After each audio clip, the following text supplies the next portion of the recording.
चोरी तो चोरी ऊपर मुजोरी असं कोळीचाडेंचं सगळं संभाषण माझ्या सोबत झालं। कोळीचाडेंशी बोलत नाही कारण त्यांचं वागणं बोलणं हे असंविधानिक होतं। मग ही अशी हास्यास्पद कमिटी त्या बिजवेंनी कशी स्थापन केली?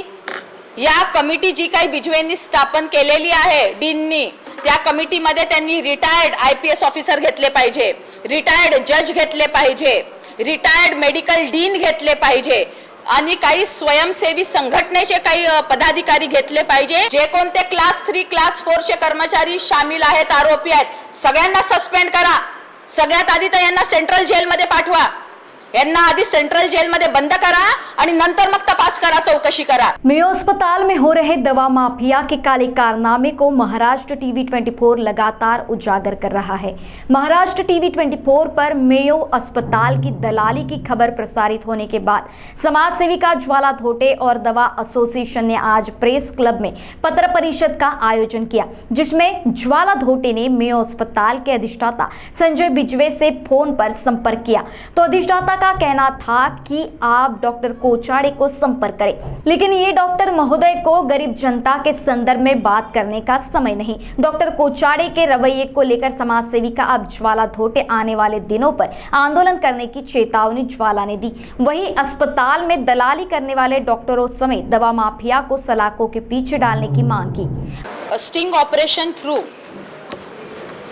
जो काही गोरखधंदा मेयोचा उघडकीस झालेला आहे, हा अतिशय दुर्दैवी प्रकार झालेला आहे। माणुसकीला आणि मेडिकल प्रोफेशनला, वैद्यकीय प्रोफेशनला काळीमा लागेल असा हा प्रकार झालेला आहे। करोडो अब्जो रुपयाचा महाराष्ट्र शासनाचा आणि केंद्र शासनाचा औषधाचा पुरवठा मेयो हॉस्पिटलमध्ये येत असतो। आपल्याला मी सांगू इच्छिते की 77 कोटी रुपये खर्च करून महाराष्ट्र शासनाने 77 कोटी रुपये खर्च करून मेयोचं सर्जिकल कॉम्प्लेक्स उभारलं, सुसज्ज असं 400 बेडचं सर्जिकल कॉम्प्लेक्स उभारलं।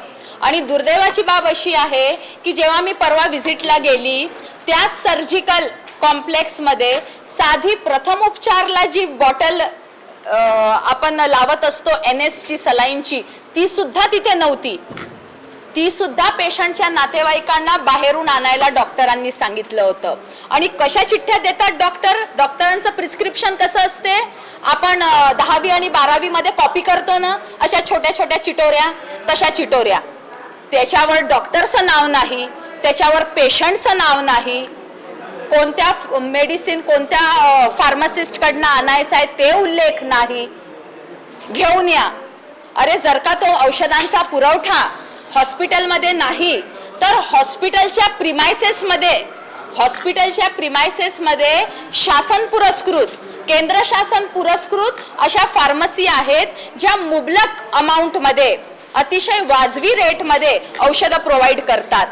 तर ही चिठ्ठी तुम्ही त्या फार्मासिस्ट कडे पाठवली का अजून कुठे पाठवली, याचा सोक्षमोक्ष कोण लावणार? आणि हास्यास्पद बाब अशी आहे की इकडचे जे डीन आहेत मेयो हॉस्पिटलचे बिजवे यांनी 5 जणांची कमिटी गठीत केली या सगळ्या प्रकरणाची चौकशी करायला। आणि त्या कमिटीमध्ये सगळे डॉक्टर मेयो हॉस्पिटलचे। अरे हे डॉक्टर स्वतःच्या सोबती जे डॉक्टर आहेत त्यांना वाचवण्याचा प्रयत्न नाही करणार, स्वतःच्या स्टाफला वाचवण्याचा प्रयत्न करणार नाही। अरे हे तर साधा शेंबडा पोट्टाही सांगू शकते की या लोकांचा जो काही समिती गठीत झाली आहे, असा जो काही अहवाल येईल तो आपल्या लोकांच्या फेवर मध्येच येईल, मेयोच्या डॉक्टर आणि कर्मचाऱ्यांच्या फेवर मध्ये येईल, इन्क्लाइंड येईल। मग ही अशी हास्यास्पद कमिटी त्या बिजवेंनी कशी स्थापन केली? या कमिटी जी काही बिजवेंनी स्थापन केलेली आहे डीननी, त्या कमिटीमध्ये त्यांनी रिटायर्ड IPS ऑफिसर घेतले पाहिजे, रिटायर्ड जज घेतले पाहिजे, रिटायर्ड मेडिकल डीन घेतले पाहिजे आणि काही स्वयंसेवी संघटनेचे काही पदाधिकारी घेतले पाहिजे, जेणेकरून निपक्ष अशी चौकशी होईल, खरा आरोपी गजाआड जाईल। आणि हे जे गरिबांना लुटण्याचं काम सुरू आहे ना, करोडो रुपयाचा औषध येतो आणि ते बिजवे जे आहेत डीन, त्यांनी एका वृत्तमानपत्राला काय स्टेटमेंट दिलं? We have ample amount of medicine, म्हणजे आमच्याकडे मुबलक प्रमाणात औषधं आहेत। एका वृत्तमान पेपरला हे स्टेटमेंट दिलं आणि दुसऱ्या वृत्तमान पेपरला स्टेटमेंट दिलं की आमच्याकडे मुबलक पुरवठा नाही. आता या डीनची चौकशी कोण करणार?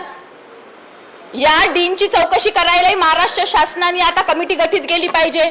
आणि जोपर्यंत या संपूर्ण मेयोच्या अधिकाऱ्यांची, डॉक्टरांची, कर्मचाऱ्यांची चौकशी होत नाही तोपर्यंत संबंधित जे दोषी आहेत त्यांना सस्पेंड करा.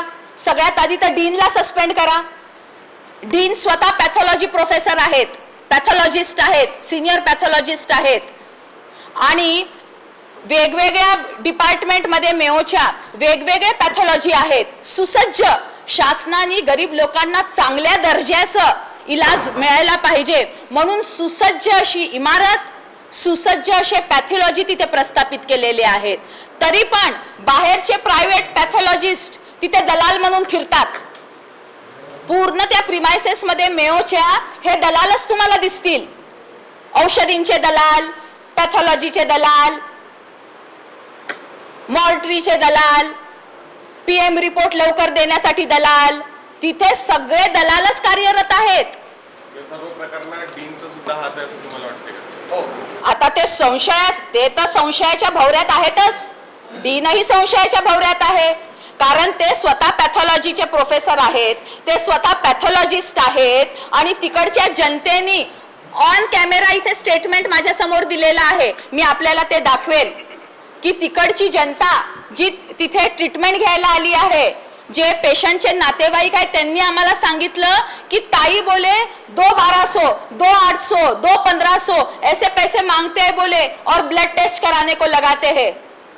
त्या लोकांनी ऑन कॅमेरा स्टेटमेंट दिलाय. मी ते तुम्हाला दाखवेल. म्हणजे प्रत्येक डिपार्टमेंटची आलिशान सुसज्ज पॅथॉलॉजी तिथे मेयोमध्ये असताना या गरीब पेशंटला रक्त तपासणीसाठी बाहेरचे पॅथॉलॉजीचे दलाल येऊन फिरतात आणि या गरीब जो एक हात कमावतो आणि दुसऱ्या हाताने खातो असा गरीब वर्ग तिथे इलाजासाठी येतो. आणि म्हणजे हे सगळं प्रकार तर मुर्द्याच्या टाळूवरचं लोणी खाण्यासारखं प्रकार आहे. म्हणजे साला तुम्ही मुर्द्यालाही सोडत नाही, पेशंटलाही सोडत नाही. Doctors profession is the most noble profession. परंतु या गोरखधंद्यामध्ये जो कोणी डॉक्टर सामील आहे आरोपी आहे, जी कोणत्या नर्स सामील आहेत आरोपी आहेत, जे कोणते क्लास 3 क्लास 4 चे कर्मचारी सामील आहेत आरोपी आहेत, सगळ्यांना सस्पेंड करा. सगळ्यात आधी तर यांना सेंट्रल जेलमध्ये पाठवा. यांना आधी सेंट्रल जेलमध्ये बंद करा आणि नंतर मग तपास करा, चौकशी करा. कारण हे असे मोकाट फिरले असे हे गुंड लोक, मुर्द्याच्या टाळूवरचे लोणी खाणारे असे लोक जर का तिथे मेयोमध्ये मोकाट फिरले तर पेशंटच्या जीवाला धोका आहे. स्टिंग ऑपरेशन मध्ये तो माणूस पकडला जातो, त्याच्याकडे डॉक्टरचं प्रिस्क्रिप्शन नाही, बिल नाही. काही औषध प्रशासन विभागाने तातडीने करणं फार गरजेचं आहे. कारण असं जर झालं नाही तर इतके वर्ष ज्यांनी FDA लायसन्स घेऊन व्यवसाय केला त्यांना हे औषध विकताना त्यांना असं वाईट वाटेल की बा औषधाचा व्यवसाय करताना एका पर्टिक्युलर जागेचीच त्याला आवश्यकता असते. नाहीतर जसे फळं विकल्या गेले असते तसे औषधं सुद्धा बाजारात ठेल्यावर विकल्या गेले असते. पण औषधांची विक्री ही ठराविक तापमानामध्ये होते, स्टोअर कंडिशन सुद्धा त्याला लागू होतो. त्यामुळे प्रत्येक गोष्टीचं मूल्यमापन हे औषधी क्षेत्रामध्ये होतं आणि तसे गुन्हे विक्रेत्यावर दाखल होतात. हा जो विकणारा होता याच्याजवळ ड्रग लायसन्स नव्हतं, तो रजिस्टर फार्मसिस्ट नव्हता. त्याच्यामुळे ही जी चौकशी व्हायला पाहिजे ही सखोल चौकशी डिपार्टमेंटनी आणि पोलिसांनी करायला पाहिजे, एवढीच माझी विनंती आहे. धन्यवाद. का हिसाब एक साधारण केमिस्ट को पूरा परचेज सेल देना पड़ता, फिर भी उसके पास ऐसी कई दवाइयाँ मिली जो कि जिसके कारण उस पर एक्शन लिया जाना चाहिए था. दूसरी चीज़ है कि उसमें कई एक्सपायरी ड्रग्स भी मिले थे जो लिस्टिंग के अकॉर्डिंगली मुझे इन्फॉर्मेशन मिली, जो कि अपन बेच नहीं सकते, लेकिन वैसी दवाइयाँ का भी वितरण वहाँ से हो रहा था. तीसरी चीज़ ऐसी थी कि उसकी स्टोरेज कंडीशन, जो प्रोडक्ट्स वहाँ पे अपने को मिले, इंजेक्टेबल्स और कई ऐसी चीज़ें जिसकी स्टोरेज कंडीशंस वो प्रॉपर मेंटेन करके नहीं रख रहे थे, झोले में ले लेके घूम के बांट रहे थे. तो ये सब सारी चीज़ें होनी नहीं चाहिए, क्योंकि इंजेक्टेबल ऐसी चीज़ें जो अपन अंदर अपने अंदर इंट्रावेनसली अपन देते हैं। तो अगर उसकी स्टोरेज कंडीशंस प्रॉपर नहीं है तो उसका रिजल्ट नहीं मिलेगा और उसके कई दूसरे परिणाम भी अपन Adverse एडवर्स इफेक्ट हो सकते हैं। और कई चीज़ें जैसे कि जेनरिक मेडिसिन आप सभी को मालूम है कि जेनरिक। महाराष्ट्र टीवी 24 के लिए पारस बेसवारे, नागपुर। बॉस ने मीटिंग बुलाई। बाहर उठो बैठो। तकलीफ उठने बैठने की नहीं, तकलीफ बवासीर की है। बवासीर फिशर भगंदर पाइलोनियल साइंस का आयुर्वेद तथा आधुनिक लेजर से उपचार। कॉल या विजिट करें www.pilesfistulacure.com। गंजेपन एक समस्या। क्या आप गंजेपन से छुटकारा पाना चाहते हो? तो आइए साई नेचुरल ब्यूटी केयर। गंजेपन से छुटकारा केवल 1.5 से 2 घंटे में। विदेश की टेक्नोलॉजी अब भारत में। American non surgical hair replacement centre, complete hair washable, hair weaving, bonding, tattoo and piercing centre, permanent and temporary tattoo. Sai natural beauty care, mister Vinod Jamdade, 9552333129 and 9226210293. Our branch, shop number 114, Sadode Plaza, near Podareshwar Ram Mandir, CA Road, Nagpur, and Hari Archana Complex, block number 49, Utkhana Road, Medical Square, Nagpur.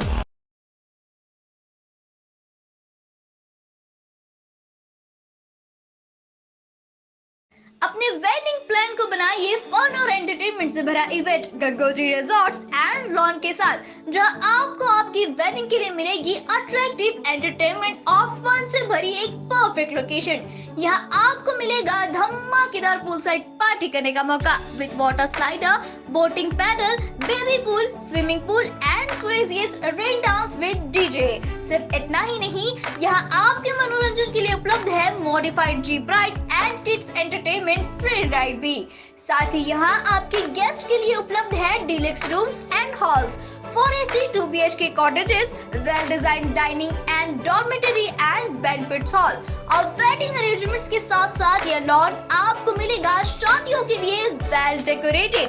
साथ ही आपकी सुविधा के लिए private parking विद guards भी उपलब्ध। तो इतना सब कुछ मिलेगा, वो भी सिर्फ एक ही छत के नीचे। तो अब देर किस बात की, आज ही अपनी बुकिंग कंफर्म करें गंगोत्री रिजॉर्ट्स एंड लॉन के साथ। For more details and bookings please contact Kishore Thakurdas Jethwani on 9325305344 पर या कॉल करें 7972585197 पर।